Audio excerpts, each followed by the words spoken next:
Today I'm out in the outer man cave. I braved the winds and the cold temperatures to come out here for a few minutes. I got thinking, thought I'd show you a little bit of the inner part of the man cave. Whoop, the wind just shut my door for me. That's how windy it is here. And just show a few oddities that are in here, kind of what makes it a man cave, what makes it my man cave. So, you know, just kind of look around and as you can see, there's stuff here. There's my nest. I'm just hoping in the spring the bees don't come out of that, so that might move outdoors when it warms up. I'm not sure yet. But to be a proper man cave, it should have a good mixture of tools. It should definitely have a refrigerator to keep cold beverages in, and leftover pizza. And if you're a flint knapper, it should have a toolkit, some antlers, more antlers, lots of rocks.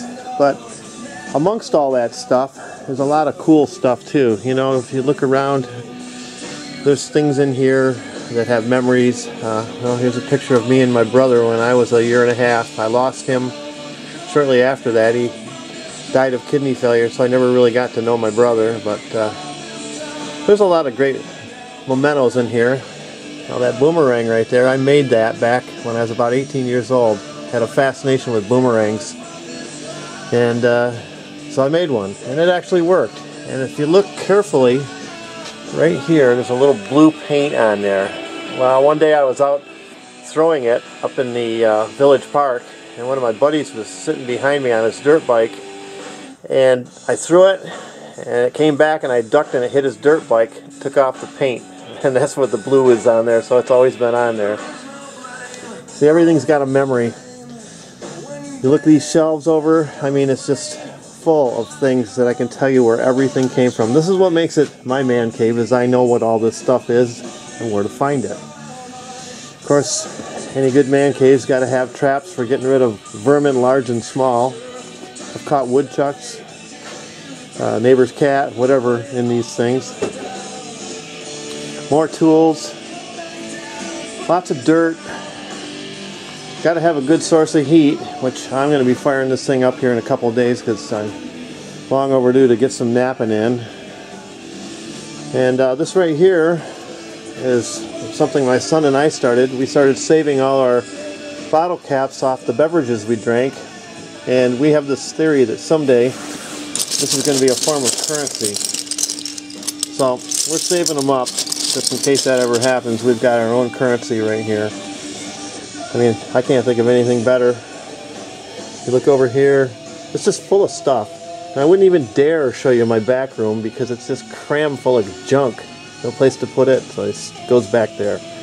That's a large chaga right there, and a Clorox bottle that's waiting to be reduced into a bottom so I can make a Clorox point out of that.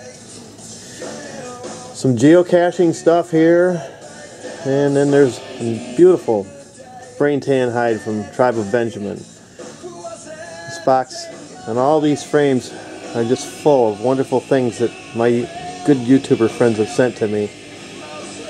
And corn that I grew, that's from the Mohawk folks. They gave me some corn, and I put it in my garden and tried to grow it, and it grew pretty well. Now, I've seen this in a lot of people's man caves. This one was given to me personally by DC and Val Waldorf, and they signed it right down here. Valerie signed it for me. And she did, I think, quite a few of those. And I've used this thing tremendously to understand different point types. I'll get a preform made, and then I'll come over here and stand there and look at it and say, yeah, I think I can make that point. Of course, one of my favorites is hardened points. But got to have some firewood too available. Got to keep it dry. Got lots of it in here. Plus I got a stack outside. And you do have to have an air compressor, because if you're a napper, this flint dust and a braiding dust gets on everything. Now that old air compressor there's got special memories. My dad built that way back in the 60s out of a propane tank and a milk compressor and an old General Electric motor he scrounged and found somewhere, probably on the town dump, who knows. And that thing works great. So you just got to have things like this that make it your man cave. Now, of course, you can hear there's got to be tunes playing in the background. And over here is a place that kind of holds some of the things that I make. This is kind of a neat thing here. I don't know if I've ever shown this. This is what I call my blade box. All kinds of these blades here, waiting to be turned into things. Kind of stacked in there. Different sizes. A nice obsidian one. You can see there's quite a variety of blades, different materials. But that's my blade box. There's those copper nails. A lot of you guys have asked what I use in my pressure flakers. This is the size nail I use. And I got a little stack of them here because I always stock up every year at the Stone Tool Show. Of course, those are the arrowheads I found last year. That's the whole totality of them. All kinds of goodies here.